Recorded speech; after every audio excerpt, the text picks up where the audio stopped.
So absolutely, Peg, and we are going live. We are live streaming to YouTube as well as to Twitter. So go into my profile, if you will, right, and click on there, and you'll see the live stream.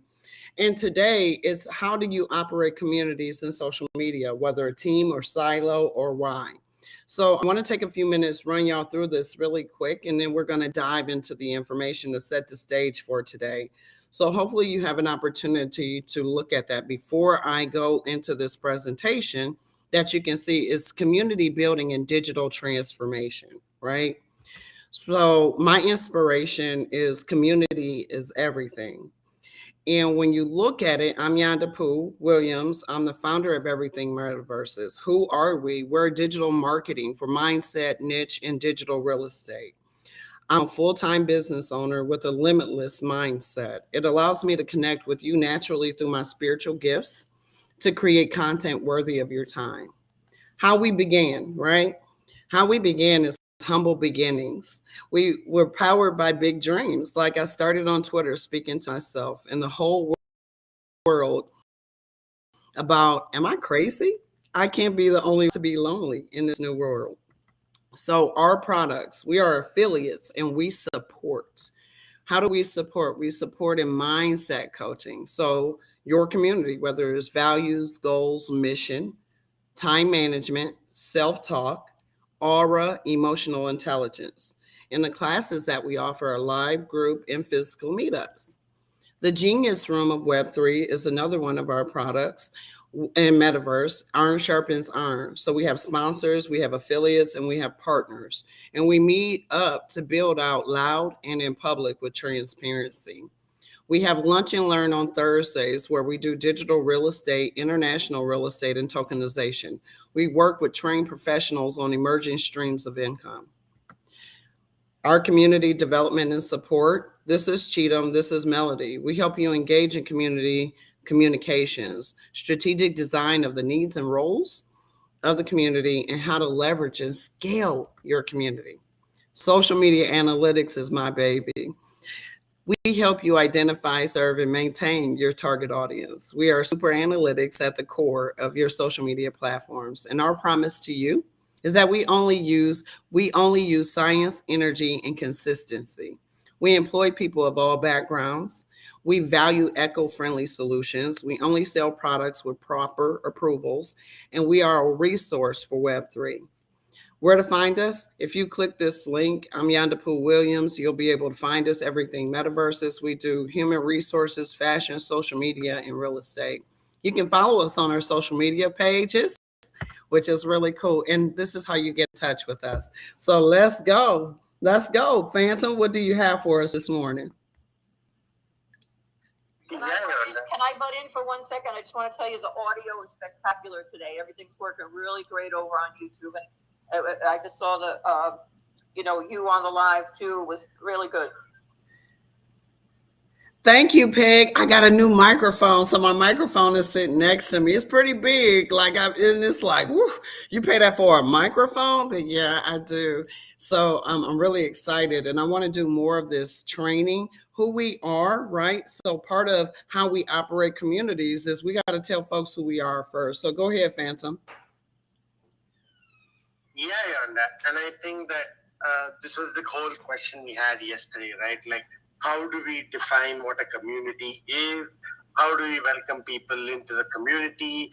And how do we kind of not let someone else, kind of use the guidelines to gatekeep the community, right? Because I think eventually people will want to kind of define and label their communities because they see certain things, but it may be up to, us who are the community leaders to sort of set the tone that, yes, there can be your definitions of the community, but we are broader than any individual definition, and that's how we have to kind of bring about that. In a way, it is a group thing, I would say. So it is about having that balance between the individual and the group thing. So yeah, I think I will just yield with that so that we can just move along. Oh my goodness. I love the power of group things. So, operating communities. I notice many of you do have communities. And before I go any further, Heartthrob, how are you, my friend? I've missed you. Oh man, I had a cold so bad that turned into the body flu. I don't know if I even got anything accomplished over the last couple days, but however, I'm feeling good.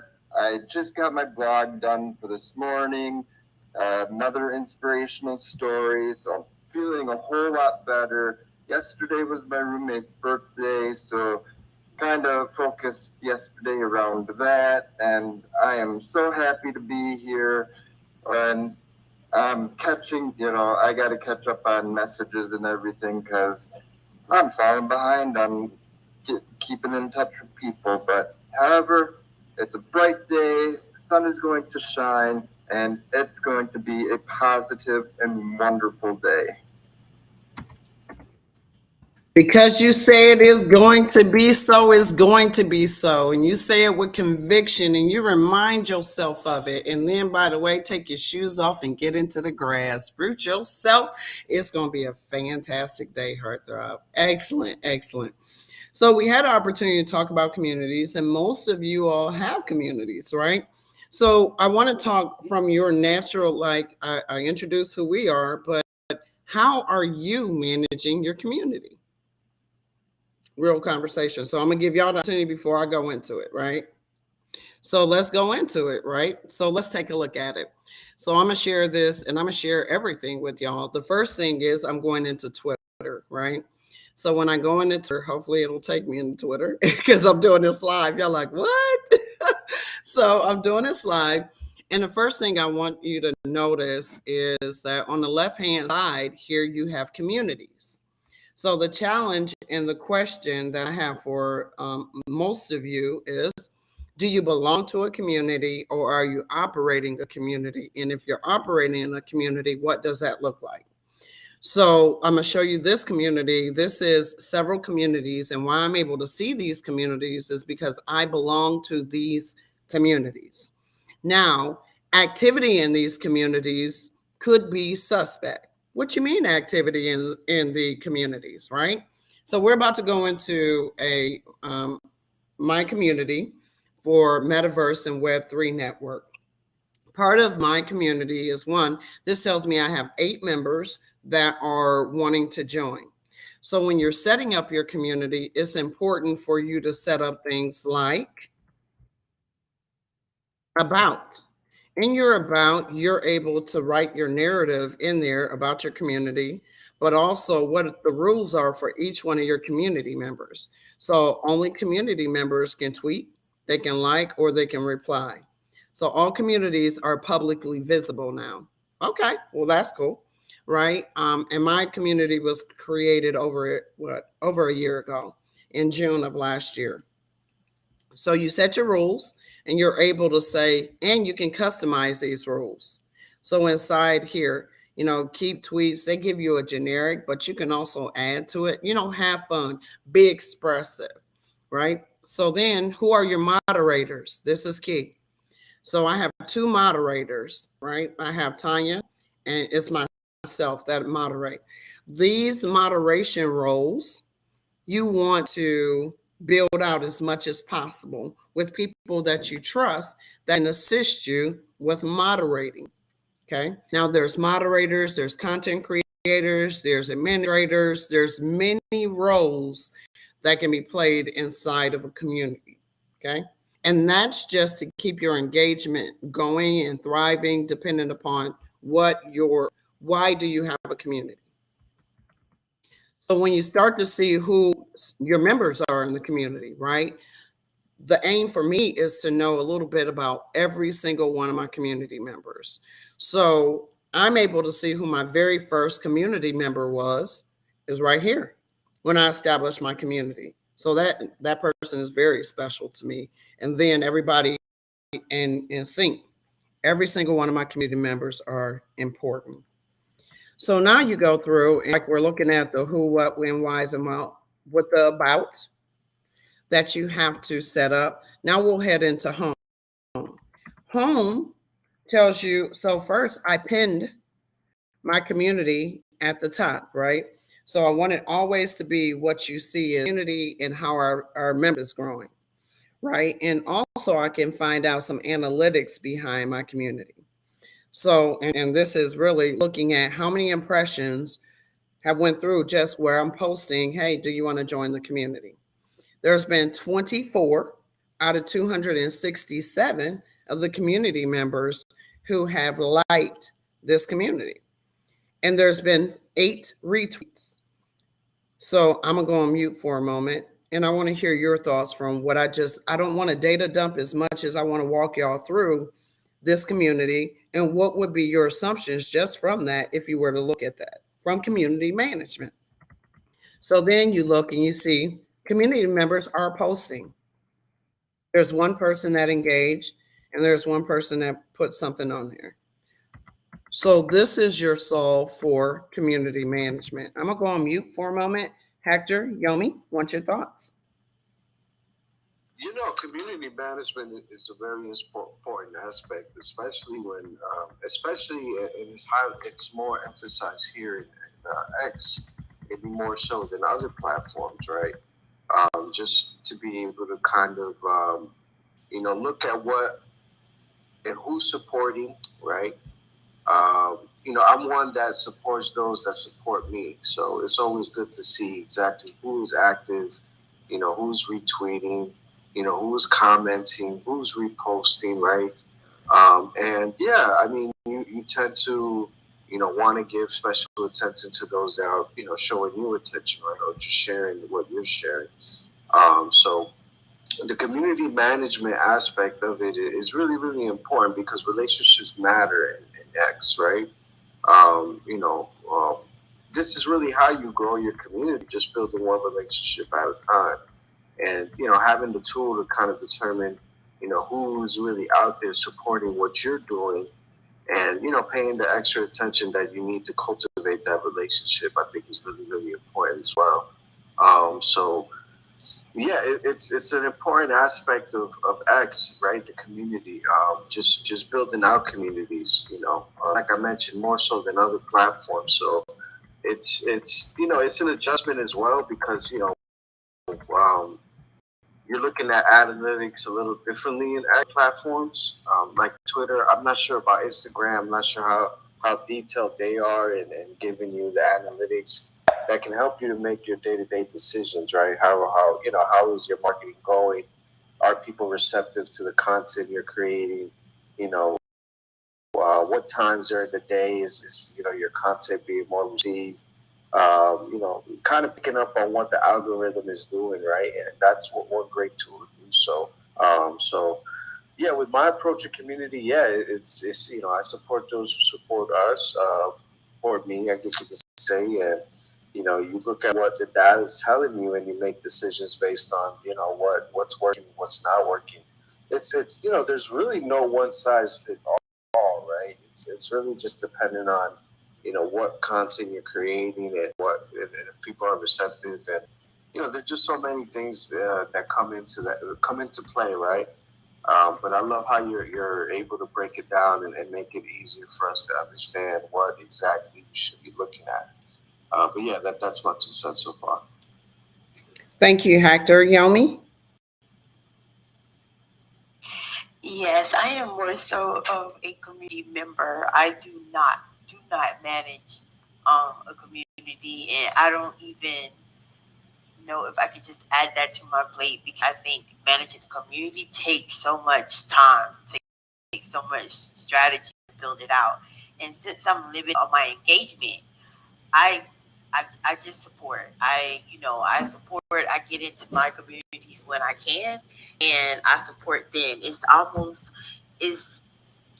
It may sound bad, but it's almost like I was like out of mind type of thing. If I'm not in there at that moment engaging with you, you're probably not going to see me because that's usually the case. I'm not around. So what I do is when I get into a space like with this one, I like to retweet. I try to throw in a comment if I can, if I'm not multitasking like I'm doing at this very moment.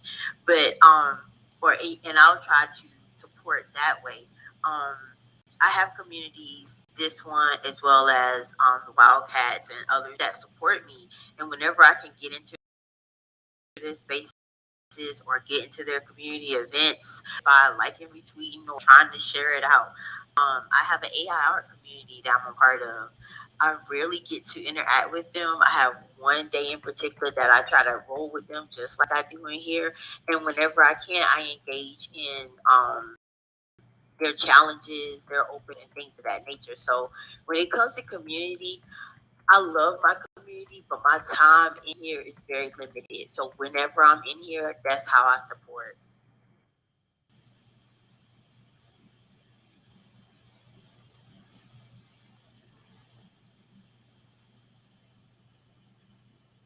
All right. Can you hear me, Yomi?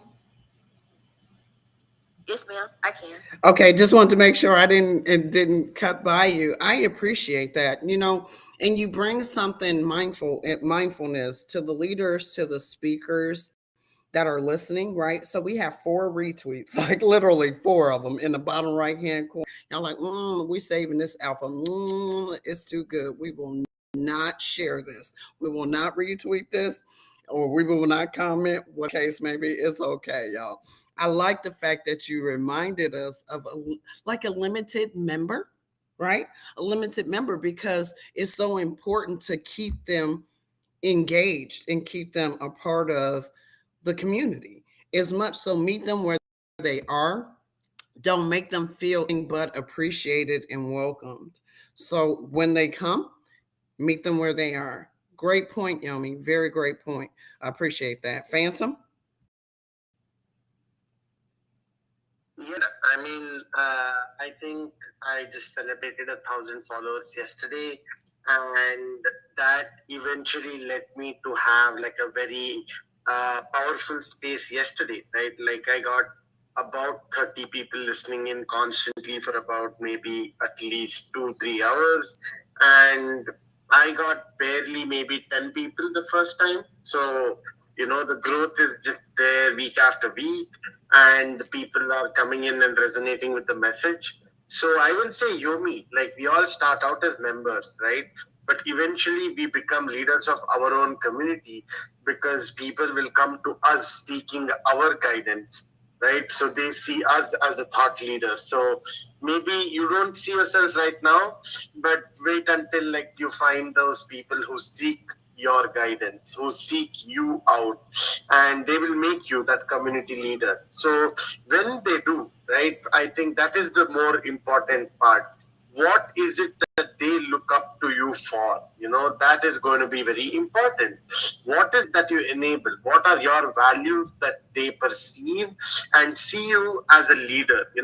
Are you the leader like a Loki, the god of mischievousness, or are you Thor, the god of thunder? So it is about kind of being the right kind of leader. And I think you get immortalized in some of these mythologies that way. So with that, I will just say, community leaders have very powerful ways to channel community. So yeah, stories and narratives are usually set up. Absolutely. And that's something that unintentionally it just kind of morphs into enhance, and people expect you to lead, right? And being prepared for the call to lead, right?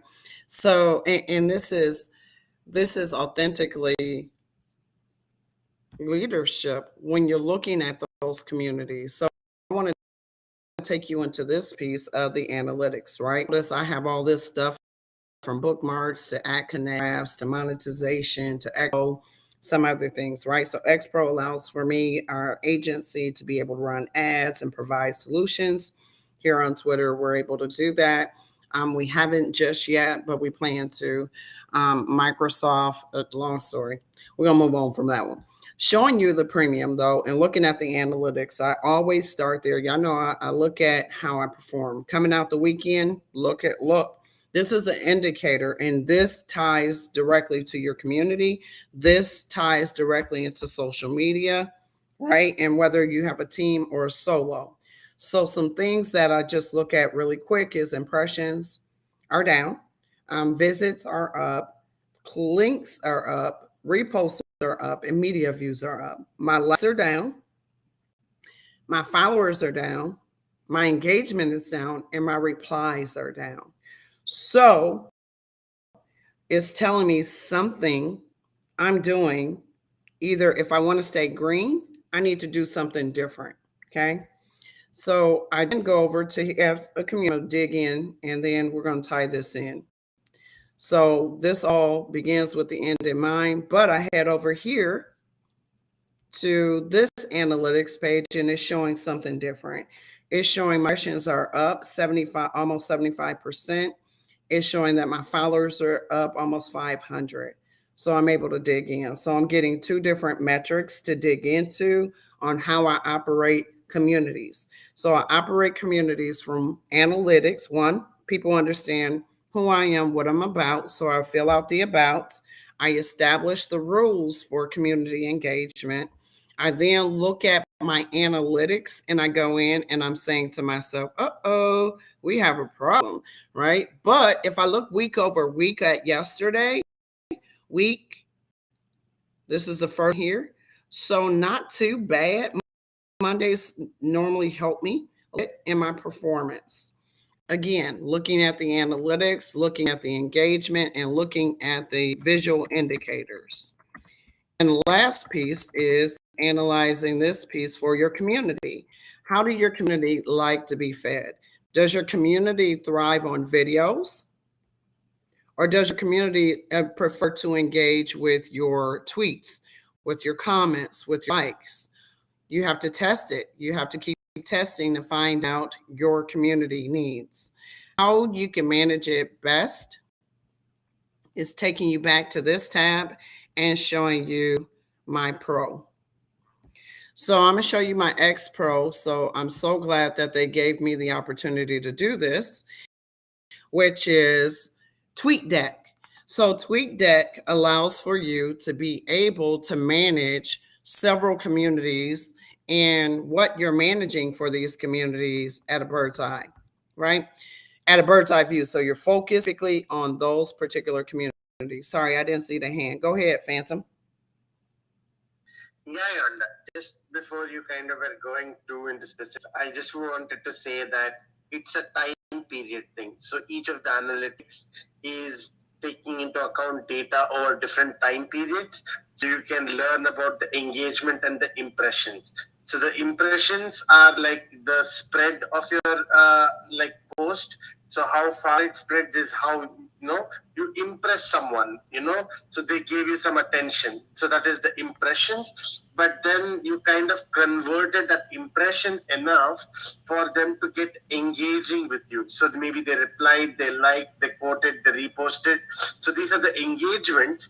And basically, these are the two metrics that Twitter gives us, which we can learn how basically people engage with our post and maybe not engage with our post. So even though they're still getting, they're getting these impressions. So the engagement rate is that activity, and impressions, I think, is the passive observation. So with that context, maybe you can, go ahead now. Yeah, thank you. Absolutely. I get the whole analytics. I didn't want to swim in the analytics yet because that takes you in a whole complete different area, but I'll close it and show you all the ultimate, because I'm a super analytic, right? So being a super analytic in social media as a digital marketing company is important to understand whether or not my team is creating those memories of engagement for each and every one of you. So in TweetDeck, what we're looking at is operating whether you're going to have a team. So you assign roles to your team members here, and you're able to delegate your accounts. So you don't have time, Yomi, you're limited, right? You're limited, but you want to continue to build your brand. You want to continue to build your community by delegating your account to a genius in the space. They're able to help manage your account and make sure you don't miss a beat on whatever you're trying to connect and step and connect your goals.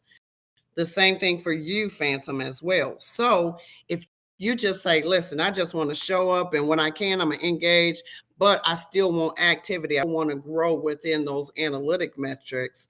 This is how your team assists you in TweetDecks, and they manage new decks, new accounts all the time. And you can create the decks, and then I normally emoji really quick, so I know what I'm looking at, whether I'm looking at a bear or cow or whatever. I just normally assign that there. So it's important that you understand that you can do that too, but this is all customizable. So say you're representing, so I'm representing myself. So what's important is one, the community posts. I want to make sure that their information gets a like, right? And I'm also going to retweet it. And then Tanya will then put something in there, and then we'll be done with that piece of it. So overall, this is, and one thing about communities, what goes on in the community stays in the community. So you can't share out community like tweets or quotes or any of that.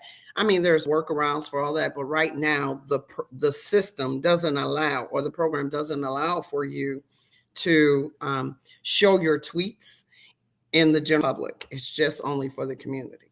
Okay. The other thing that you'll notice is that I have lists, right, in my community. So that's the second thing that I manage is lists. And I have international real estate. Come and learn about affordable. And you'll notice I have one member in that list, right? I have one member in this list. So I'm able, from TweetDeck, I'm able to manage my relationships even better through my community impact. Bookmarks are another thing that you're able to do, because bookmarks, you're able to say, I want to come back to that. I need more time on that. Let me dig in more. So you're able to leverage those. All in all, you don't miss anything, because you just keep going and keep going with how you want to assign what you want to see next. So if I wanted tweet order, tweet feed, column, medium preview size, all that can be customized. If I want to make a duplicate copy, move, clear tweets, or I just want to block somebody, I can do that right here. So TweetDeck allows for your marketing teams to really help your business scale. Okay? And that's teams. So really it's about, do you want to be an individual, or do you want to be a team approach in managing your communities, managing your members, managing their tweets, managing replies, managing your videos? That's it. So let me go around to the speakers now. That's my perspective I wanted to teach and speak on. Now I want to hear your perspectives on how you're managing your communities, or some thoughts about what you're going to do differently in your communities. Will T, I know you have a community. Come on up. Go ahead, Phantom. Yeah, Yaeunda. So I can give you some roadmap that I have thought of, and maybe, I will discuss it live with the Genius Room today, because I need the help. I'm establishing my community slowly. So the current idea that I'm having is the Twitter community itself. So I will have people coming into that community, and on Twitter, they have maybe a safe space away from the whole public view. But as a community, we still can engage openly with each other in the community and keep sharing and observing. So that is one layer of sort of maybe security I can give my community on Twitter. And then my idea is to move to Discord, right? So separate ourselves, platform independence.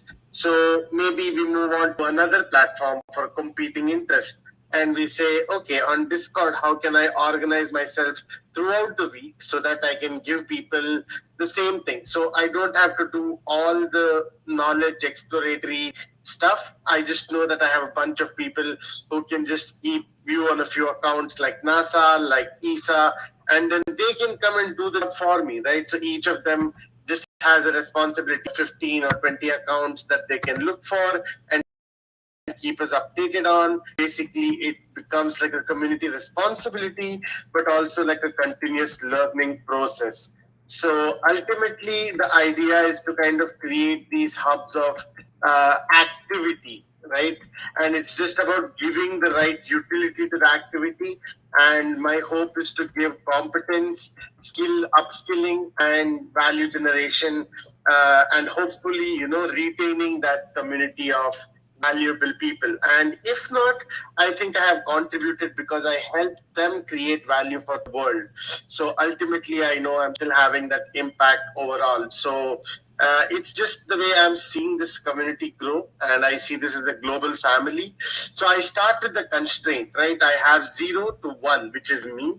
So I am the first part of the community, and then the last part will be the 8 billion, right? So the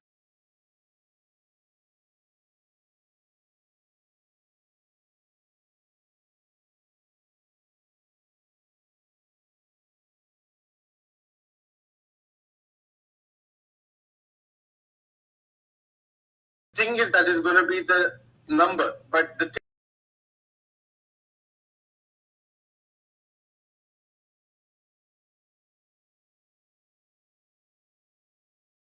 me and having that community where everyone can contribute effectively. So yeah, with that I will yield, but that is basically my idea. If you guys have any suggestions, I am more than welcome. If not here, please do DM me. Thank you. I love it, Phantom. I love it. So you have a visual. I also put a visual for you all. So I built ChatGPT and I went ham together and we just started building out. So building a social media community, right? Around brand awareness, customer loyalty, and engagement. So I went through and I put this document together with the help of ChatGPT. So I hope you all enjoy what I'm about to share. But before I go into this particular document, I want to make sure we go over to Zayno. Hey, Zayno. Hey. Hello, everyone. This is my second time. I, um, uh, I just love it. I love the teaching and the listening, and I've seen how the Phantom has grown and how much he puts into his work and how much it pays off. And I think he also learned a lot from you guys. So that is, it goes without saying, that shows that you guys are doing a great job. However, I am also in a small community with him, but I am relatively new to social media, but I am in the corporate business, in the global supply chain. We have a company. It might not be through media or whatever, but I am the senior supervisor and the head of business development. So I do have to communicate, and I do have to oversee teams and operations, etc. So I do have the skills that also ISO certified, where you need to have your vision, your visual, etc. before you get the certification. I did not realize that was so important and that would be so impactful for any business, and it would make it easier to get accepted as a partner, because we are the only company in our small country that is partnered with DP World, Dubai World, and Alcoa. And what I want to do, or what I hope to, is I want all to become also a community member and grow with this new technology that has so much potential to make things so much easier and so much more efficient. But it is very difficult, not very difficult for me. I've been very much a face-to-face person, because that's how I work. I learned it from my mom, and now I have to be vocal, and it's a big step for me. But I am trying, and I'm hoping to learn a lot, and to get some chances to be heard, or to prove that I can bring something, an idea or help or whatever, to make a big impact. That is ultimately my goal. Woo, say no. Let's welcome you, genius, to your new community where iron sharpens iron. If y'all watching, y'all get a chance to see how I get excited when geniuses come to the room. I want to welcome you because it's not a coincidence that you found yourself in this space. You're meant to be here, genius. So I'm so glad to celebrate you and welcome to your new community. Monday through Friday, 6 a.m. Eastern Standard Time. We're here and we're consistent. And we've been here for over a year and a half and we don't plan to go anywhere. So Zeno, just come on in. Genius, you did the hard part. You came to the speaker stage and you said, I want, I need, and I want to be a part of something, right? I got a small tech company, but we mighty. I have this swim lane in supply chain. Let's build it out, y'all. Hold up, Zeno. That's how you come in, Mr. G. You see, he's like, I'm blushing. But if I may, I really have.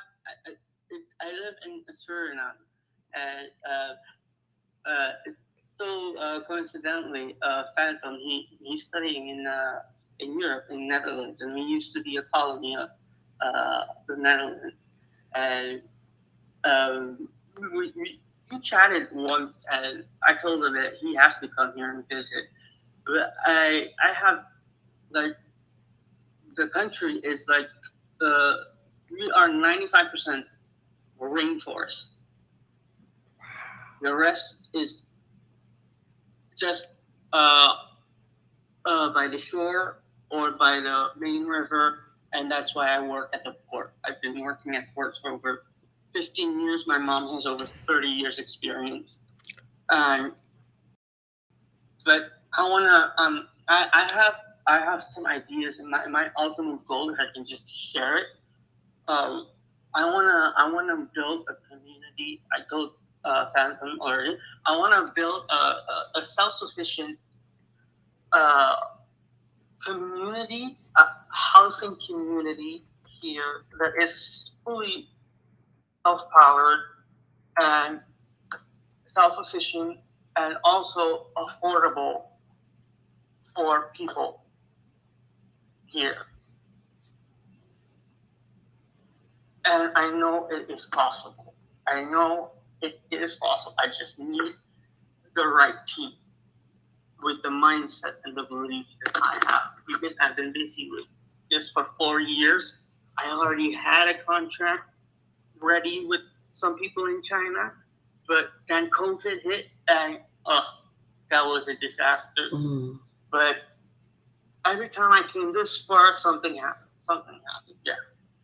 So that's my ultimate goal. Well, I appreciate you telling us about your goals and what you need and what you're trying to do with your community. Hector, like, I appreciate that. You got anything to share with them? Because I want to tell you how synergistic this conversation is. One of the founders of Tropiverse is from the Netherlands. So see, it's all coming together. So it's exciting. Hector?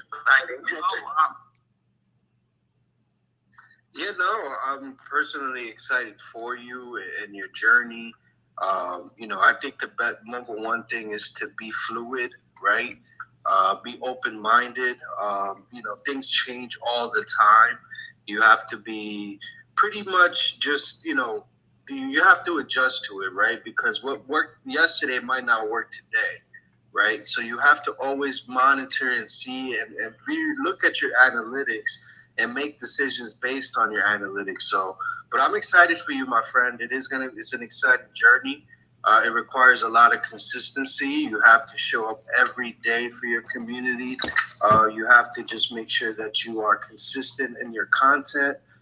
Make sure that you are supporting other community members, because a lot of it's support as well, right? Just being there for your other community members, showing the support, contributing to their conversations. It's not just, you creating content, but also participating in other communities and participating in the conversations as well. But I'm excited for you. And, I would encourage you to come in here every day and learn with us, right? We spend every day, Monday to Friday, just talking these things out. So, I encourage you to come back and really just take part of this conversation as well.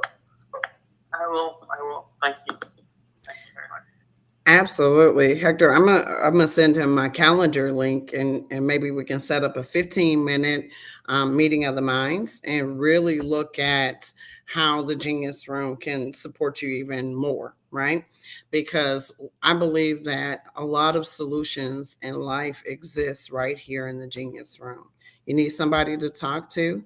You got somebody in the Genius Room that may be available to just chew it with you, or if you're having a complexity or a stopgap that you need some support in, somebody's here. If you're ready to start your business from a Web3. So, and I want to challenge companies regarding this mindset is, are you creating another Web2 business in Web3? Or are you saying, how do I get my company to kind of vibe in that Web3 ecosystem, right? And I blend my Web2 with the Web3, right? So a thought process. So are you building a Web2 company and then integrating with Web3? Or are you building a Web3 company? I think that might be a little bit different, because Web2 is a tool. Web3 is a tool, right? But Web2 is the physical. Go ahead, Hector. No, yeah, absolutely. And I think that there is a difference in what Web2 and Web3 can offer. And you're absolutely right. I think there's going to be a flood of companies, organization, small businesses that are going to want to make the transition and be up to date. Just like how when everyone had brick and mortars and now they have websites, right? And this is what the transition I think ultimately would be with businesses. How they look at this technology and they say, okay, wow, this is cool. Let me see how I can integrate it into my business. And now you see how I would say the majority of businesses now have a website. It's almost like a necessary thing. So that's the kind of transition you can anticipate, I think, from Web 2 to Web 3. Now, there's still a lot that needs to be defined, right? And those experiences are now being adapted, and I think the consumers are open-minded to looking at brands and seeing what's that extra that they can offer me. And I think that's really where the challenge is for businesses. How do you continue to engage with your customers? How do you create new experiences? How do you continue to innovate and be a step ahead of what everybody else is doing? And that's the fun challenge, right? And that's why I love being here in the Genius Room every day, because we're kind of we're here, we're talking it out, and we're defining what the next generation of business is going to look like in this space. So obviously there's still a lot to be defined, but it's great to come in here every day and really look at the analytics like Yaeunda's doing today, and just kind of break it down, right? Just break it down from the nitty gritty, and how do you make your decisions, right? And this is why having these types of spaces, dedicated to that, helps you as a community manager, or just someone that utilizes X to make decisions based on the information that's given to you. But no, I'm loving the conversation on the great stuff as always. Thank y'all. I appreciate it. Hopefully my phone is not freezing up and y'all can hear me, but I'm having some technical issues. Always. Go right ahead, Fancy. Can y'all hear me? Yeah, thank you, Trophy. And I just wanted to say that, me and Zaino come from a community of the X-Space Station community. So it's been a pretty interesting kind of journey, because they inspired me to kind of get started with MySpace actually. So I was still considering about how to go about spreading my mission. And they were like, you seem competent enough to have a space.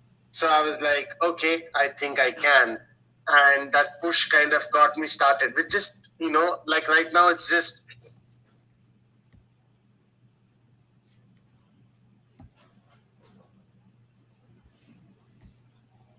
Sorry, y'all. If y'all look into the broadcast, it's probably ended the room for the day. I do apologize. I'm trying, but this thing here is a little bit different. So I'm going into maybe you can't. So it just my Bluetooth. So get back to y'all.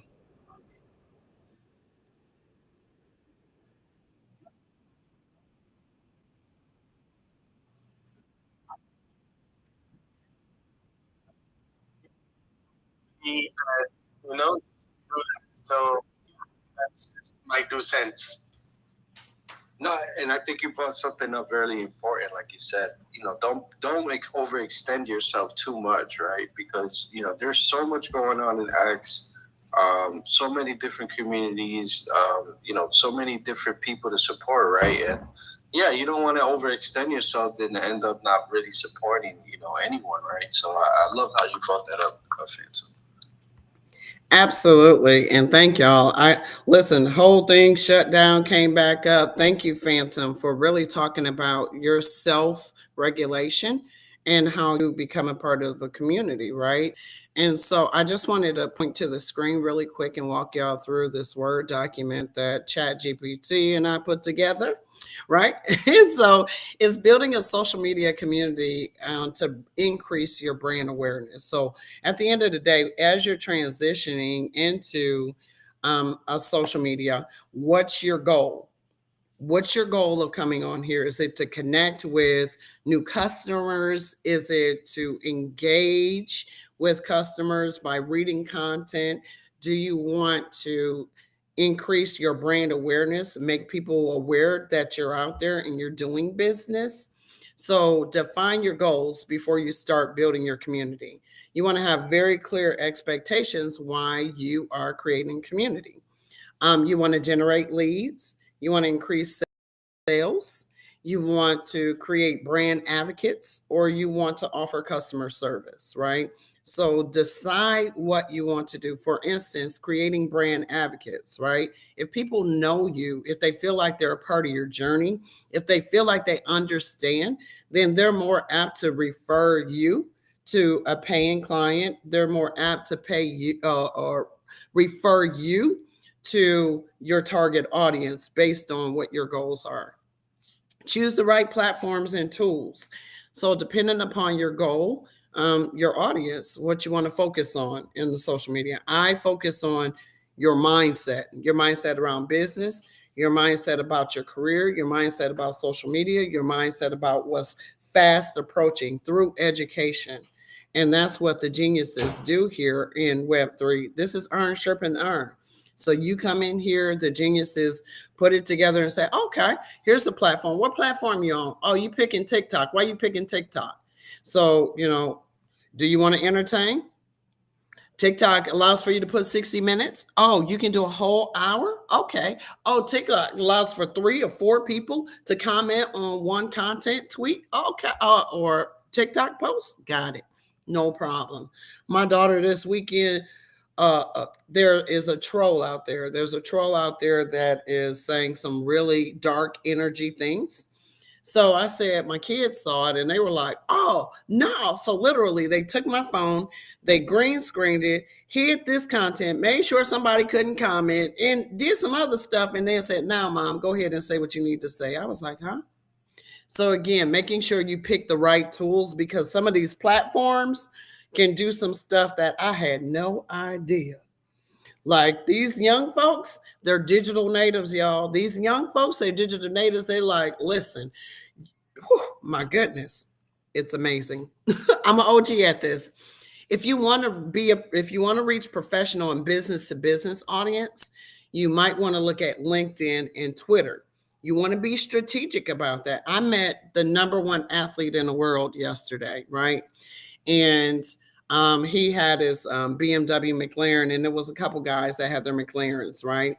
And so I said to him, dude, let's tweet. Like, this is an experience. Like, I jumped out the car. I just wanted to celebrate y'all. Have you got so happy for other people? Like, literally, I'm happy for him.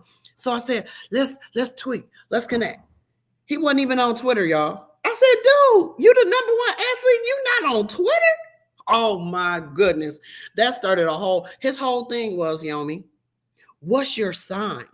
I'm like, what's my sign? He was like, what's your sign? When's your birthday? Go ahead, Zaino. You got something to say? Go ahead.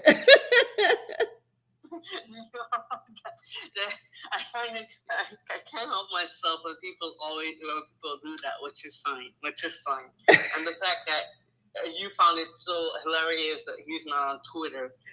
I am also new on Twitter, but I'm also very careful. Like what you said, it is so true. You have so many trolls, and we've been dealing with them already. And I'm also on LinkedIn. And sometimes you just really don't know. But the thing is, you need to have a fine eye, and you need to know business. Because if someone knows how to talk business and you know business, the game recognizes the game. And then we can talk about it. And then we can become friends. And then we talk about the ideas. Because from experience, especially in the maritime, the shipping, the global chain shipping business that we are, it is a cutthroat business. Because we're talking chartering vessels, we're talking fleets, we're talking millions of dollars. And everybody wants that contract. And everybody's going to find or try and say stuff, especially in a small country like this, and try to blackball you. So I understand why people don't or are afraid or choose not to be on Twitter or whatever. But I feel that I need to take that lead because my company has been 40 years old. My mom has been doing it for 30 years old. But I think that she wants me to take it over. I feel that there's the necessity to go, like I said, go along with the technology, but also branch out a little bit. I want to do something for my real community here, like physical community around me, for my countrymen, etc. That's what I wanted to say. Zaino, spot on. Transitioning legacy. That's what he's talking about, and he is the legacy. So how do you, and I talked to 7-8 figure earners about how you're transitioning legacy. Specifically with a team that will support them in their success. So I've worked with 2 legacy transitions. So I get what you're saying, Zaino. I want to go over to Mr. G because I know Mr. G has some alpha because we were just talking about something similar, Mr. G. Go ahead. No, I just love what he was saying. You know, game understands game. Iron sharpens iron. Does he fit in this room or what? I love it. And I just DM'd him because that's what I specialize in. You know, business continuity planning. But Yaeunda, I wanted to share something my son said to me yesterday because, yes, they are digital natives. And he gave me the Batman line that Bane said. I don't know if you remember it, but Bane looks at Batman and he says, "You only adopted the darkness. I was born in it." And that's what my son said to me about the digital age. He's like, "You only adopted it. I was born in it." Absolutely. Listen, Mr. G, you and I our frequencies was syncing yesterday because literally I was having the darkness conversation with my daughter regarding, and then I met Batman, the real life Batman, I'm like, dude, you driving your Batman bill? Had no idea he really does. He's a Superman Batman. I was like, this whole movement, yes, is empowering.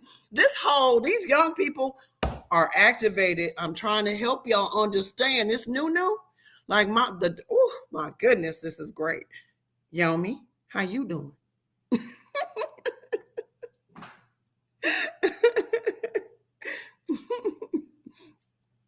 Oh, Yomi busy right now. Okay, so I'm moving on, but great conversation this morning. So go ahead, Heartthrob. Oh man, I definitely feel you on the whole. I adopted this whole internet blockchain because, as I say, every day I'm still learning, and if I don't learn something new, I feel like it's a day wasted. The technology is ever changing every single day. Like, it's happening so fast. It's making my head spin, but I just have to remember to ground myself, take it easy, one step at a time. I did not learn how to run overnight. It took years of practice. And Zaino, I definitely like how you're in the shipping industry. It kind of reminds me of stock that I invested in. It was a shipping industry that I definitely sold it too early, but definitely I could see the future in that because everybody wants product. Product has to get somewhere. And shipping right now is the most economical way. And what they're doing with ship technologies is definitely innovative and exciting. It is very exciting, especially it's like when you leave your corporate career and you say you're going to become a small business, right? And you're able to see your peers that like literally y'all used to debate behind the closed doors and now you see procurement all over the world. So global procurement is really, really huge. And so that 15 minutes, it'll yield you some hopefully support that you need. So we'll spend that time. I want to head back over into the Word document just a tad bit more to offer more framework and structure around the transparency and transference of this content, not just in Web3. You heard Zaino say, oh my God, you can use this in any business in creating those communities. When you're creating communities, you have to keep in mind community feedback. Do you have a customer service line for your communities? So who is just there to answer the questions of the community? A question come up, who's asking the question? Who's answering it? That would be a role. If there's a problem with a community member, who's handling it? That would be a role. Where's customer complaint? Because my community is all about, I want to make sure you're served. So think through those, and you should consider features and functionalities of those platforms in building your community. So I just showed you here on Twitter, you can be supported with many individuals on your social media platform. If you don't want to touch it, you want somebody else to do it. Okay. So the other thing is create valuable and engaging content. You're on social media to do what?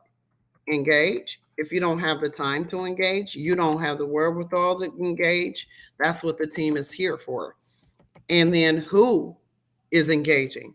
So, and how are they engaging? And it measure of success for engaging. So, how do you interact with your community members? Interaction is critical. So I interact with my community members every single day. I use the Genius Room platform in order to leverage communities, in order to leverage lists, and to bookmark relationships. Yep. The whole paradigm of managing a business on a social media platform. So it's important for me to interact with each one of you. Some days I have Thoughtful Tuesdays where I'm sitting back and it's not about quantity, but it's about quality. And I'm able to engage. These are intentional drills that I do for myself to respond to comments, to questions, to garner feedback, and to look at complaints in a timely manner. If somebody has an issue with me, Let's either, depending upon how they brought the issue to me, we might be green screening and communicating back to what you decided and how you presented it. Okay, so you green screen me on a comment, I'm gonna green screen you back. Okay, just the way it goes, because that must be your preferred communication style. Just trying to mirror what you do. Reward and recognize your community. So, what are you celebrating? There should be celebrations every single day. Every single day. We have a new community member here in the Genius Room. Hot dog, we celebrating because it's intentional. Is most people think it's a coincidence. No, we keep pulling people in, right? Where you can find those answers, those complexities, and we've worked on really creating a safe environment for projects to come in. You see Aslan and the Wildcat Alliance, they're in here, right? So there's activity taking place when you hit the stage, right? People want to know who you are presenting as a community member. So airdrops, I see a lot of airdrops. I see a lot of meme stuff going on. I see discounts, freebies, meme contests, badges, POAPs, proof of attendance, badges, NFTs, TOAPs, token app. Those are all engaging reward incentives. Maybe it's testimonials. Maybe you can get some folks to just say, you know what, I started here. When I started talking to myself, I didn't envision I'm just 900 short of 10,000. And could I throw an ad? Could I machine gun? Can I participate and get that 1,000 today? I probably could, but it has to be a natural flow and a natural order. So looking through, these are the tips to help you in social media, but how do you measure success? So Phantom started walking us through engagement rate, right? So what's that metric and what it tells us? Our reach, what's that metric? Growth, what's that metric? And conversion, what's that metric? So you might say I'm coming to social media, but you had no idea that the engagement rate is directly correlated to how your community engagement and involvement is going to work. Phantom?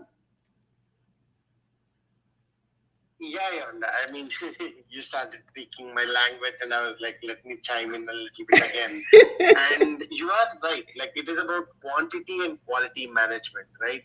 So basically, the quality comes in when you get high engagement, right?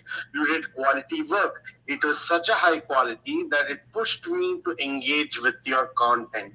Whereas there is also this thing that the algorithm that, sees this engagement of like as a quality factor, and then with each new engagement, the algorithm boosts, these kind of thing, expanding your visibility, expanding your reach. So you can actually check Twitter's algorithm. I don't have the specifics yet, but according to me, I think the repost is very powerful. I think the reply recently became very powerful. So learning about what kind of engagements are powerful on a platform and how you can create that visibility for your community. Just imagine all of this like a market, right? Where we are all kind of sitting and we are like shouting out our products. And, I don't know, in India, we have these kind of community markets. And they are like where the farmers come in with their produce, and we just go there and see multiple farmers trying to sell their own produce. And, it is about looking for that quality for quantity and value for money and customer loyalty. All those things are things we look for, eventually, because we know the farmer, we know the fields, we know maybe something that gives us that trust in them, right? So eventually, I think it is about building that trust with the community, and that engagement is sort of a signature there. And the impressions, on the other hand, is how far your message got to reach. So ultimately, how much your community helped you in sort of like that inertia of movement through the algorithm and the digital space is decided by the impressions you got, and you can keep getting, because someone just reposted your stuff 2 days later, and now suddenly it keeps getting 2-3 likes, and like suddenly I got like 20,000 likes last Friday. No, 20,000 impressions, I think. Yeah. What am I saying? Yeah. So 20,000 impressions, and I think it was about like 30, 40 likes overall. And I was like, oh, interesting. So, like, I started correlating some of these metrics. But it's just about that, visualization, understanding the engagement rate, understanding what kind of time frame Twitter is analyzing and giving this. So the direct metrics are about 7 days when you look in the profile. And then if you go to the analytics, it's about 19 days where they give the depth of the analytics with the bar graph and the scatter plots. Those are 19 days. So understand the different time periods and understand that engagement, doesn't have to be standard, but it has to keep growing. Eventually, we just want this to keep growing. And it is either the community that actuates around it, or you have been getting new people to engage with you. So that is also powerful. But you can track how that movement happens through the algorithm. And yeah, I think I'm just getting too much into the specifics, but I hope this helps you guys like understand what that visuals are and how to effectively use them. So a higher engagement rate is always good because for the impressions you're getting, it means people are also continuing to engage. So the quality of the content is of high engagement rate, right? So power is energy over time. So anything in terms of time is all about channeling that power and figuring out how to actuate that power. So I will yield with that. Oh my goodness, this is great and fantastic. The last piece I'm going to add to it because you're spot on, right? Understanding the analytics. I am going to share a gift with you all. This gift, I think I might have ended the broadcast because I was like, oh, I need to give y'all this gift. So I've pinned to my pin tweet, I've pinned to my focus this gift to you all. And the reason I did this is because I think that this is going to add additional value. Before I give this to you all to share, I'm going to stop this screen share for a second. And then I am going to pull up the screen that I want to share with you all. So this is the mother of all mother, and I want to share this with y'all, which is my affiliate link. I am an affiliate, and remember earlier in the presentation, part of everything Metaverse is I'm affiliate of other people's products, right? Because I love products, I love the services, I love what people create. So let me support them. So I act as an extension of your brand. When you start to look at metrical, this is super analytics. So you might have remembered, what was it? It was Grandpa Pa. Grandpa Pa did a super analytics article on Zentarius. Whoa, looky here. Now, these are analytics. I hope y'all can see this really quick. And I'm going to encourage you all to look at this piece. This is my super analytics for my brand. So I am very intentional on how I want to connect. So initially I started my summary screen because just tell me, am I improving or am I not improving? Of the social media platforms that I am on, Twitter. So you see those up arrows, boom. That's what I like to see, up arrows originally. And then if I look at my daily performance, which I track daily, sometimes if I can drill down hourly on Twitter, I do drill down hourly. So looking at this, you're able to get high level over your social media footprint. This is what I manage for brands. This is how I help brands to leverage and get in front. So you'll notice I'm down almost 2,000 impressions. And here's an indicator right here of impressions that I'm down, right? And it tells me where I'm down impressions. So TikTok, Facebook, y'all, I can't tell you the last time I posted on those platforms. So it makes sense, right? And then Instagram, but my interactions to my posts are up. Twitter is up, YouTube is up. Okay, but look at this line that is creating, y'all. Wow. But you should see last year because I've been using Metrical out of Europe for about a year now. just kind of testing it in beta and looking at the analytics for my brand. This is, the rubber on the road. So I'm going to ask you to use my affiliate link. Take a free trial. Take this thing through a peruse. Check this out. Number of posts is up. Okay, thank y'all. Telling me exactly. Y'all see that black is in there. Just all these things are changing. What? My top tweets, which impressions are down? How many enroll in their actions? Oh my. What ad accounts I've linked? None. I have to link my ad accounts. That's what I worked on this weekend because I'm in boot camp with my other brand. List of campaigns, I'm not running any. So you'll notice that. But next, I'm able to drill in. So I just took you to my summary page. I didn't even take you to a website page. But let's just look at Twitter since we're on Twitter. And I'm going to come to the hand in just a minute. So the last piece is you'll see growth year over year. So now this is all my Twitter analytics. Hold up. Wait a minute. What are you talking about, Yaeunda? Second level? There's a second level? Wait a minute.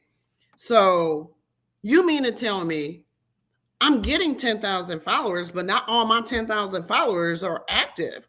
My 10,000 followers, wait a minute. Some of them don't post for 2 months at a time. Some ain't posting a year. How does that help my algorithm? Wait a minute, but this 25.18 million says to me, my second line. So the people, Phantom, that's connected to my first line of connections. Also, so if the second line tweets my stuff, that's how much penetration I'm going to have in the market. At least in my impressions and my growth. Man, that's huge. Looking at this other piece and saying, this is my followers on average, my daily followers, clicks, following posts. All right, my balance of followers. Wait a minute. How many are lost? Wait a minute. That's an issue. I'm losing followers, the balance of followers, but I'm acquiring more than I'm losing. So, okay. But why am I losing any? Y'all don't know. I know who I acquired and who I lost. Super analytics takes you to exactly where you want to go. I want to connect with my target audience. So for me, this is a post research. So I'll send my bot out and talk about why they left. What was it that they didn't get or they needed? What were they looking for they didn't find? And I'm able to go in from here and follow them, right? And follow. My mentions. So my mentions were up. They were down. They were up. They're trending back up. Posts, summary. Types of points. Maybe this is just too much. My competitors, maybe this is just too much to show y'all. So I'm going to be quiet for a moment because I really wanted to show y'all and give you an opportunity to manage your brand here. I found out last night my daughter is a Google ad specialist. What? You certified? I'm digital natives, y'all. Pay attention. Zeno?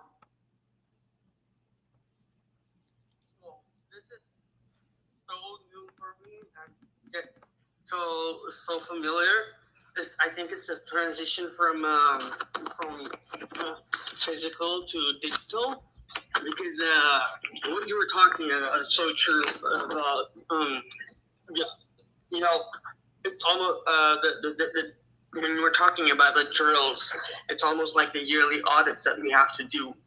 You have like a quality manager, make sure the quality and everything, the safety, everything is in check. How do you deal with your customers? How do you know what you do? You just simply send out you make the document and you send it out, and you ask them about your performance, and they have to, by law, because it's corporate, they have to tell the truth. Otherwise, we can contest them, because you also need to know who's got your back, because eventually you have to have your own back. That's how it is. If you don't have your own back, if you don't value yourself, why would someone else value you or trust you? That's how I think. And also you touched some key points about Phantom also. It's very important. You guys spoke about analytics and all this digital. It's like, for me, I'm not there yet with digital, because it's basically a kind of a automation. It becomes automation, but we still have to go on the table and talk and present ourselves.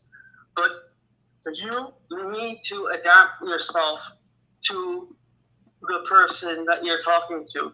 If you're talking to a corporate boss and you're having a meeting just about a deal, you speak a totally different language than when you go talk to a stevedore that is driving a excavator or whatever, or is working on a ship. But you always maintain your composure and have respect and show value, and also stand your ground and let people know who you are and that you're not afraid. And I find this short and this first class, so to say, that I've been, I finally now understand how or what Web3 really is and how powerful it is and can be when it is used and applied in the right way. And thank you for having me here and accepting me in the community. I really appreciate that, because I am learning a lot, and it's like I'm relearning it, but in a different language, in a different way, like for the future. So yeah, I love it. I absolutely love it. Thank you, my friend. And we're about to start the wind down. So we're at almost 7:30. And so the room shuts down at 8 a.m. I want to be respectful of everybody's time. Again, I've shared with you all from the Genius Room my affiliate link to become a super analytics expert, or to have us manage it for you. So that's what I'm presenting to the geniuses in the spaces in the room. You have the opportunity to manage this piece for companies, for businesses, right? So, today is Monday. I would be remiss if I didn't talk about jobs a little bit and how you can find yourself in a situation with leveraging and helping other brands, being an affiliate, right? So this is an opportunity for each and every one of you to just get out here and say, do I want to have a community? If I'm going to have a community, it's serious. So in managing a community, like, I'm going to take you on to some more communities, right? Because it's so important when you have those that you engage, that you have rules to engagement. I'm sharing with you my LinkedIn. So earlier I talked about you needed to have two opportunities. Well, you need to have two type of, I'm going to change that. I'm going to take you out to the communities real quick. So over here is Everything Metaverses Community. Each platform, we recommended that Twitter or LinkedIn, those were the two that we recommended for professionals. It's going to be so important that if you're going to have communities, that you're going to manage them. Each one of my communities and where they're positioned serves something different for me, right? So LinkedIn, I talk to LinkedIn staff, I try to a lot. So one of my latest that they want me to talk about is, how does my company approach ethical issues in marketing? So LinkedIn is constantly probing me and asking me questions to figure out kind of how to guide others, right? Or asking me to write on articles and stuff is such an honor.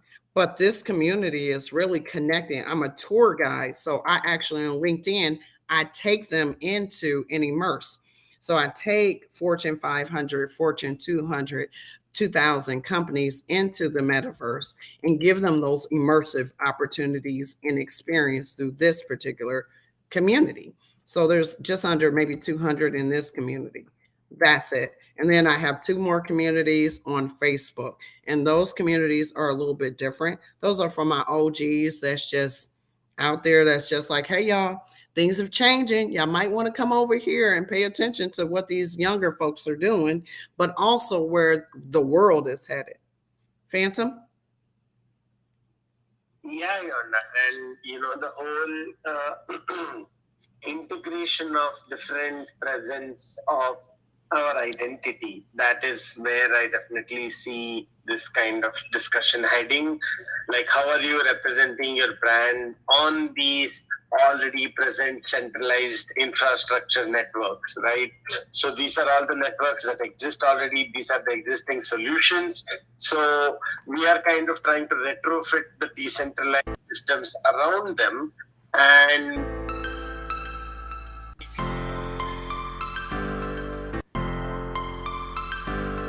working against them, we are just working around it. So it's about how to integrate freely enough with communities like LinkedIn, communities like Twitter, because I think there is a place for different thoughts on different communities.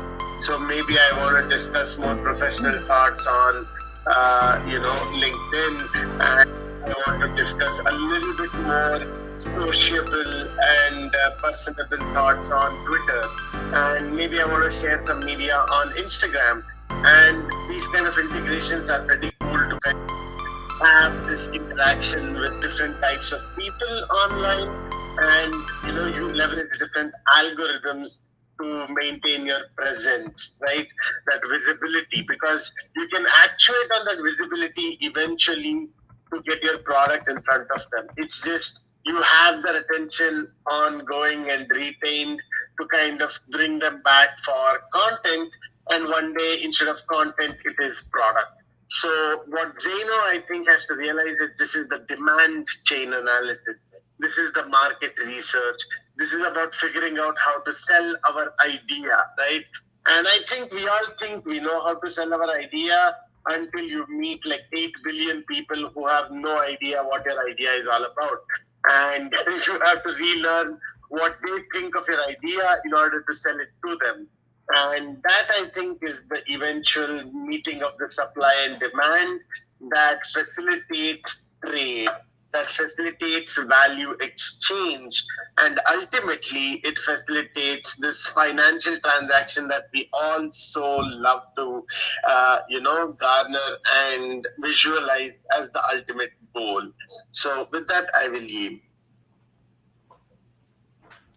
I love it. I absolutely love it. And I don't know if while you were speaking, there's so many layers to it, Phantom, that we have to unpack. Absolutely. To do it in one session, but at least you're putting together a roadmap of what you want to discover, which is so important. Having that roadmap is like establishing your goals, establishing the value in your goals. You're establishing your role within those values and those goals. And then you have a benchmark for your values, your goals, and your roles of how you're going to deliver on those metrics. Yeah, I got it. So great conversation. I just want to show y'all really quick. Maybe y'all didn't know you too can become a Walmart affiliate. I'm a Walmart affiliate. Yep. I'm a Walmart affiliate. Got my I sell Walmart store products right there, right? So I can embed this into my website and all that type of stuff. Y'all, it's simple. What brands do you resonate with? What brands do you connect with? What brands do you want to represent if you're into the digital marketing for affiliates, right? So that's just an example. So, and also video ads. So when we talked about customer service and you start to look at NPS, so NPS is a new kind of surveys looking at net promoter scores. So again, you need to have a solution in place for your business on how you're going to capture repeat, because again, we're talking about moments of truth in the marketing cycle and understanding the marketing cycle. Look, I'm doing all visuals. Like I'm looking at my phone like y'all can see me doing it. I forgot I'm doing this video. It gets hilarious. So go ahead, Zeno.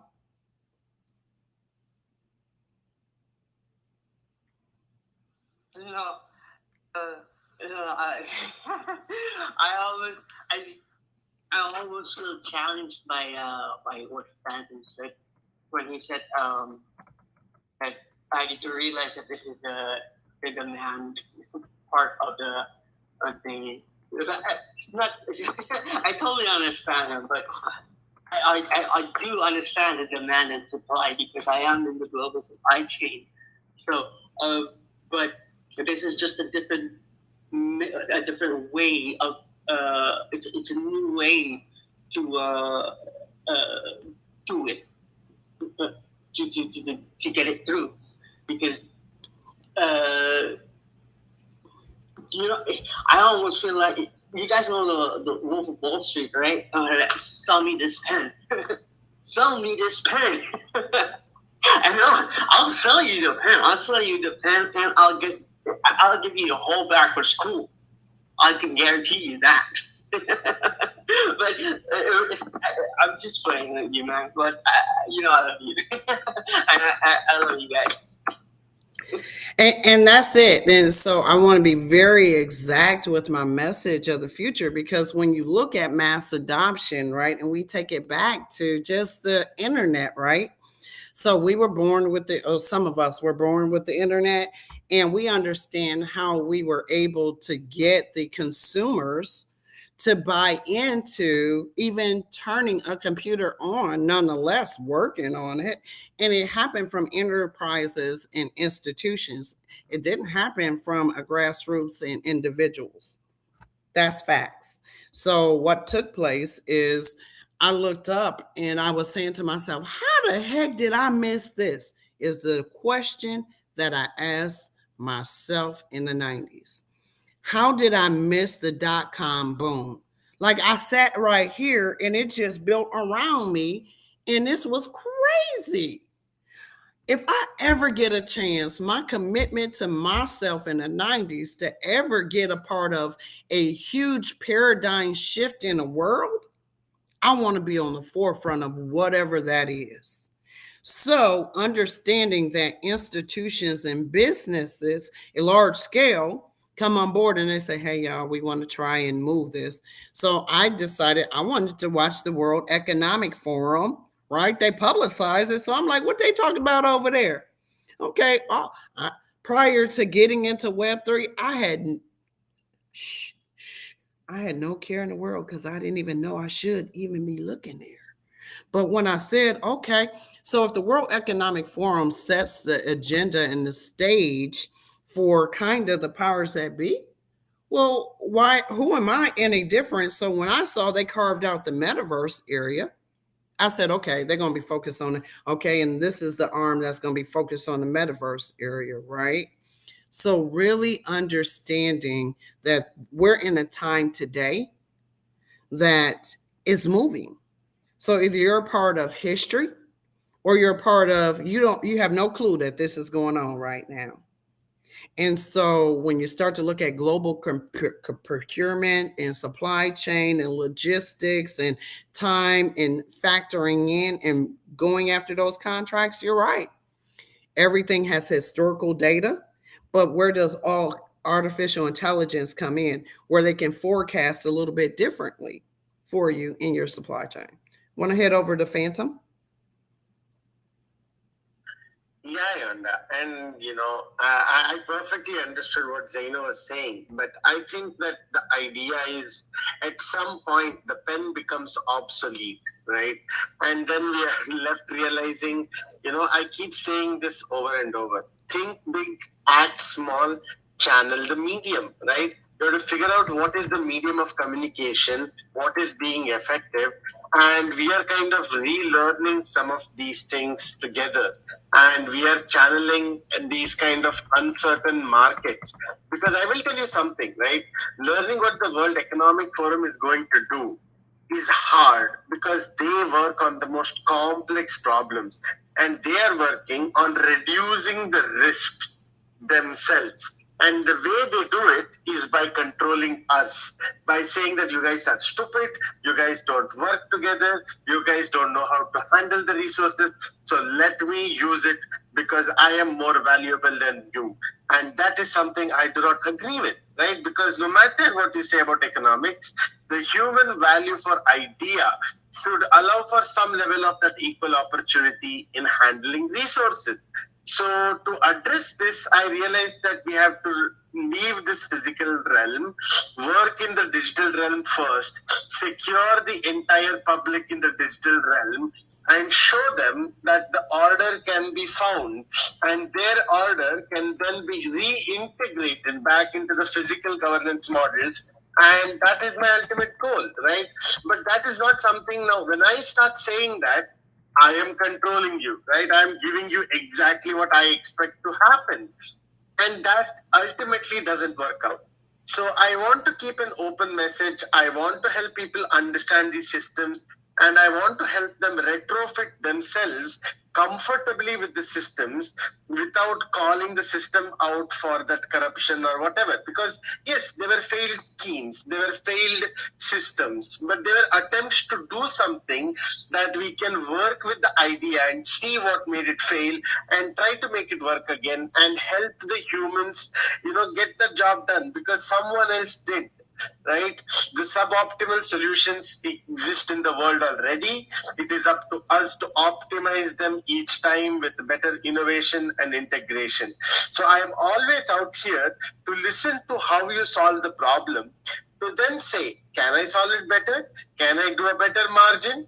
Can I even, attempt to make this product because they already have the IP and the patents, so I cannot contend with them because the vertical is well defined and secure for their product. Right? So it is about figuring out that kind of thing, and new technology has new verticals that people still are figuring out. So my hope is that as we learn about how the verticals integrate around us and take the resources from us, how can we leverage and negotiate with every other system as the stakeholder?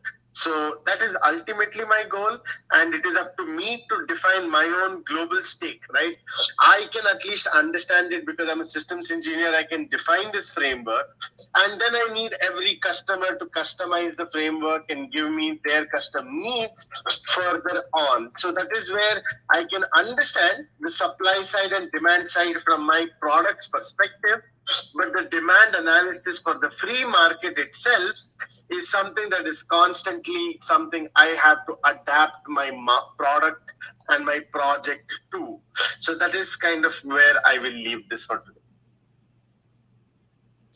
today. And you bring the power of you and the power of your genius, right? So I have that on the screen because it comes down to you and what you value and what you're building in your communities and your ecosystem.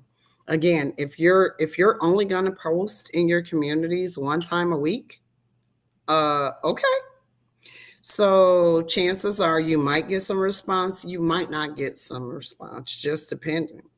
So when it comes to loyalty to your brand, right? Are you showing up?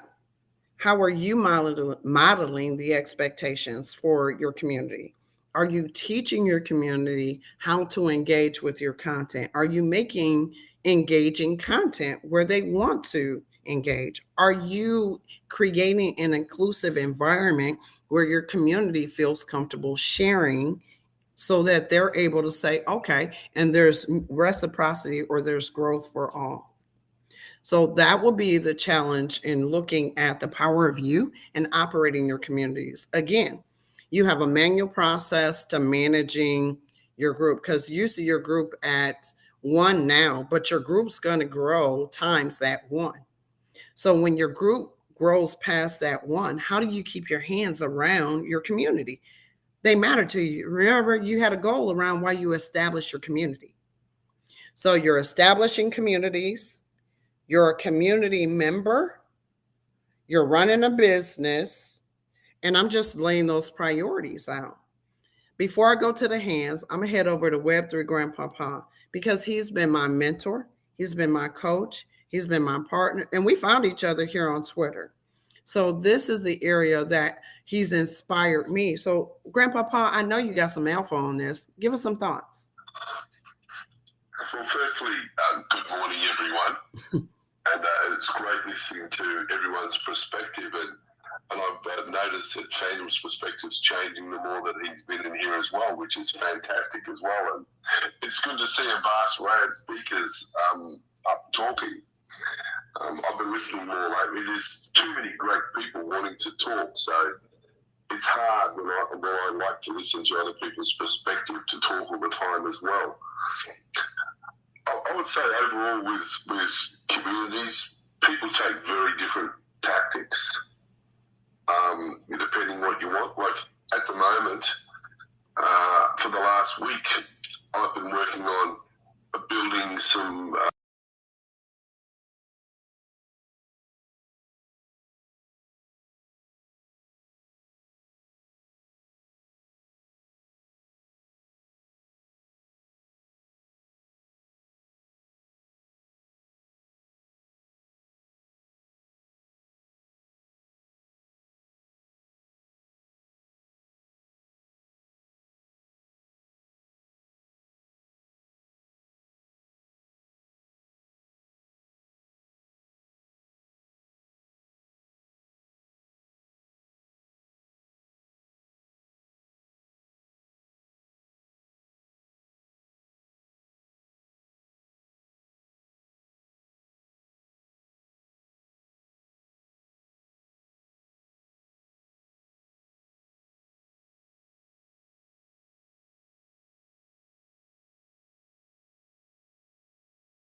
but know your product and be willing to promote it. If you're not going to be good at promoting it, find someone to be a project manager for you and talk in your groups and actually do it, because you need someone there. Once you decide that you're going to have regular spaces or grow it, you have to be there every day. You have to be consistent. Yaeunda, this room is a perfect example of consistency. You have to be consistent. You have to be consistent every day to grow what it is that you want. But then, on the other hand, from next month, I'm going to 80% probably in this space. So only about 20% of my income is going to be in the fiat world from next month. I've made that decision to get rid of another chunk of it and actually throw my head in the ring and back myself and do that. And that itself requires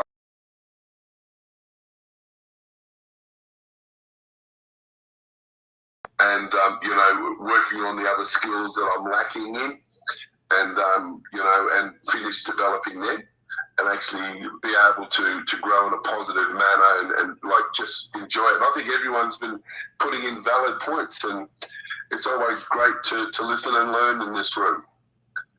That's what I was going to say. Good morning, everyone. Good morning, Grandpapa. Thank you so much for coming in, valued. And this is just an example of community. Web3 Grandpapa found me. I was probably in this dang on space talking to myself. And then they showed up. I was like, hey, how y'all doing? They got tired of me talking to myself. I know it. So I think, and he's still around. So this is community. We're family, and we're just continuing to build something that hasn't been seen before, right? Working geniuses drop in and talk through, I got this complexity, or I'm thinking this way, or I'm trying to move this how, and that's what we do here. Zainul? Yeah, I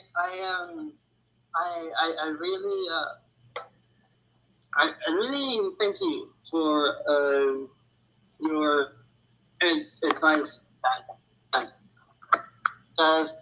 You made me think about it. But however, there is a slight difference.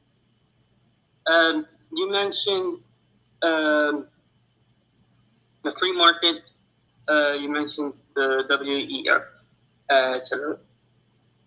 And you also mentioned that you would, I think you want to start your business, right? Can you give me a sign to start? You want to start your idea. You want to be the first to bring it out and to help spread it and help as many people and help grow with that. Am I at least slightly correct? You're slightly correct. Okay. Yeah. And I am 100% with you there. The slight difference is my company is not a starter company. We have been there and we have been consistent already. So we have that experience. I'm not saying that in a downplaying way to Jane. I'm just saying that because there is a slight difference between a startup and already having an established, especially in the supply chain. Because I think, was it Hart something in the beginning, who said that the supply and the demand is the total market, but the global supply chain is something I don't think that a lot of people like I said, people who know the global supply chain is something that is very, very difficult to break. If one channel, for example, the Panama Canal, that is now having like 200 vessels there, or the Suez Canal, if one thing goes wrong, the whole world shuts down, basically. For example, if I knock on wood, God forbid, something goes wrong in the South China Sea, the whole market collapses. And we are in the business of not how do you say it? Not small vessels of products like electronics, but we do the export of wood. We import ammonium nitrate explosives for the mining companies, where the resources come from, and we export wood. We import cement, and just trust me, we also have a research and development sector, and that's also why why I was appointed head of business development, because I see that as my responsibility to see how I can do things better. Where I can, for example, just a simple thing, where I can get it a low, $1 cheaper. $1 cheaper would make so much just for one shipment when we're talking per metric ton. $1 cheaper. But this, I love this. It's new for me, and the implementation for me is what's very important. And I realize that is gonna be also a very, very, if I don't pay attention or if I don't apply it, it's gonna be very, very difficult. So don't get me wrong, I totally understand you. I just wanted to, it's not testing, but I just wanted to let you know that I do understand.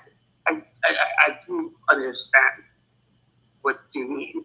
And I believe that we all in this room want the best for each other and want to eventually maybe even work with each other, because that's what I want. If it's up to me, we this room become partners and take over the world. Who said that we can't? If Okay, maybe I'm saying a little bit too much, but if 13 families run the whole world, why can't we?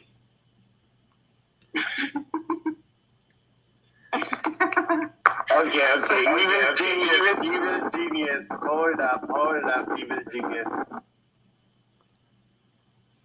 This is good conversations. And you bring forth the element of if they can do it, why can't we?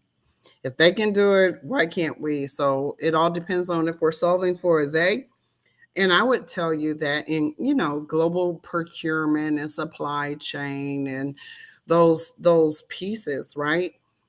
You need a community. You need a community for all of the when you're looking at those bill of lading, so whether it's from a vessel, whether it's from a truck, whether it's unload the process, a lot of shrink happens in the receipts, right? So, and we get that. But again, this is the genius room. So you have experts in the room that those used to be their swim lanes or they can work with. But about that, you can get the community. But if you don't have a plan on how you're going to treat the community, how the community is going to engage, how you're going to manage the growth of the community, how you're going to have synergy around your core values for your community. Like there's levels to this. Everybody wants a community, but your community needs are going to be based on them. So you have to do your work in understanding who your community is and what they value and what they need. So you can have the physical company, you can have, but in Web3 doesn't move just because it's already built for some reason.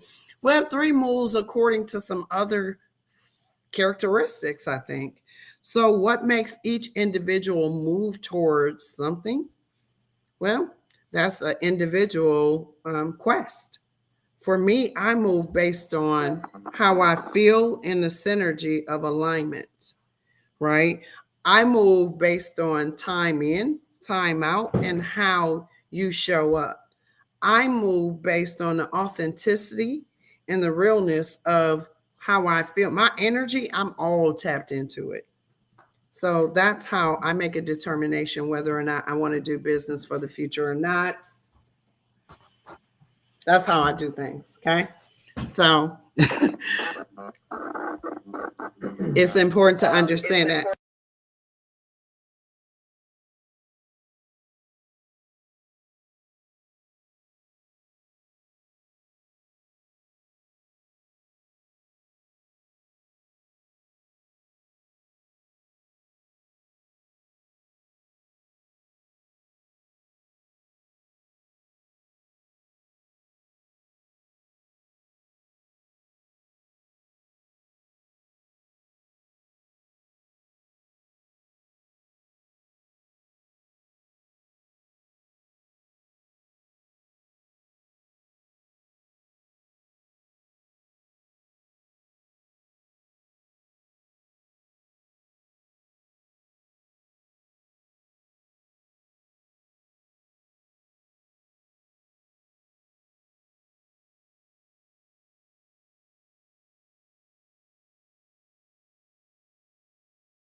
I'm done. So at the end of the day, I hope that you found value in today's lesson to talk to you about how to operate your communities, how to be a member of a community. How to be a member of the community is how you're going to show up, right? How are you going to show up for that community that needs you, right? So you also have to make time and carve out time to meet with your board. Did you say, Yaeunda, you got a board? I'm like, well, yeah, I should have a board, right? If I'm going into a community. Because I don't want to be the end all be all until necessary in a community. So the community is going to tell you what they need. So I'm saying don't neglect your communities. Here's some tips for communities. If you're a community member, step up and be a community member. What does that look like? If you're in a community, tweet, retweet, and share your story with others. You're going to want others. Hector said it earlier. I support those that support me. You're going to want the support, but where's your support level coming in at? What are you doing? Or if you don't support, that's a message within itself. Got it? So for me, I'm starting to I was looking to connect. Oh, I got all these followers. Now I'm starting to unfollow because I didn't sign up for followers for what I'm getting. I only want to be followed with people who want to follow and who want to be led. So if y'all was like, oh, open your DMs, open your comments, wait a minute. Y'all, I'm almost at 10,000. I only want to follow and support. I see folks coming. They like, hey, I want to partner with you. I see you're active. Y'all know how many times I get active? I'm active because I'm out here working for my community. I'm active because I'm looking for my people. I'm active. When you're active, people want you to be a part of their team. Ain't that right, Aslan? Everybody wants you when you're active. But guess what? My tweets get one. I wrote a whole course on mindset. I got 2 folks that says, oh, that's nice. Wow, I wrote courses. Like I wrote on the thing that's going to help y'all is the mind and getting it together. Understanding you got to try on a whole bunch of stuff. But it has no business in what you're trying to build that's authentically inside of you. Why we got to meet with fire and breath? No, let's celebrate each other. Let's show up. Now, give me your schedule ahead of time. Be consistent with your time. And then I can be consistent with my time to show up for your consistent time. If you jumping all over, I can't be consistent and support you. If you're jumping all over, I got a calendar I got to manage. I got in real life appointments I got to manage. I want to support y'all. Can you make it easy to support you? Can you get into a lane of stop jumping all around and find your time? That you're going to have your space? Or maybe that's strategic and maybe I just don't know. So I'm just going to kind of try to be there to support. Membership. This is real conversation. This is the conversation and putting in the work. You ready to go, baby? Okay. Go ahead, Phantom. You got your hand up. I mean, Yaeunda, that was so wonderful. And, I do believe this. And this is just coming to, the Genius Room is just coming more and more to the clearer vision of what it means to be the genius here and be in the driver's seat versus the passenger seat, right?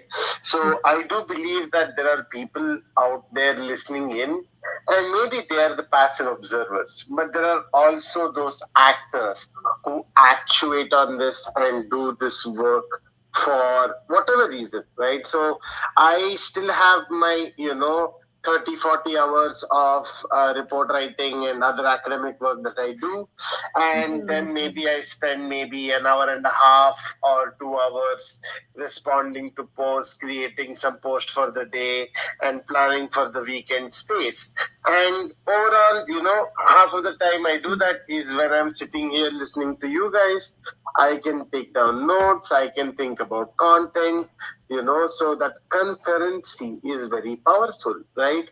When you start doing this kind of saying, compartmentalizing your own time and realizing that, like people in Web3 are like, time lock, smart contract. I'm like, just think about it for yourself. Like, see how you can apply these terms for you.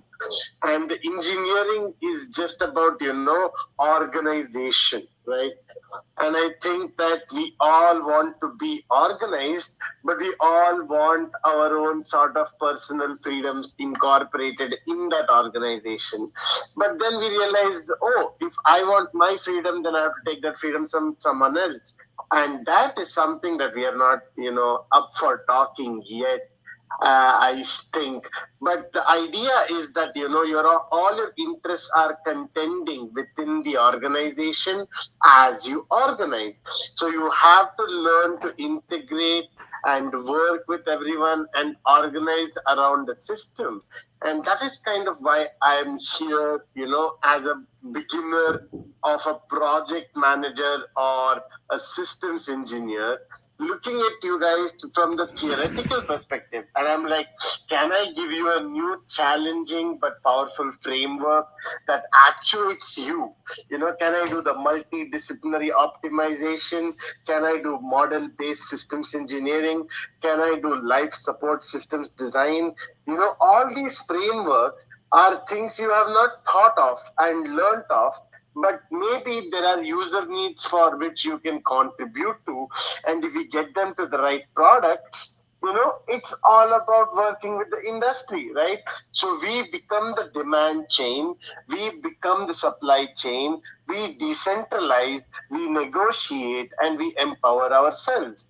Because ultimately, we understood that our consumption patterns are very effective in sort of regulating the market, right? And it was a hard lesson for us.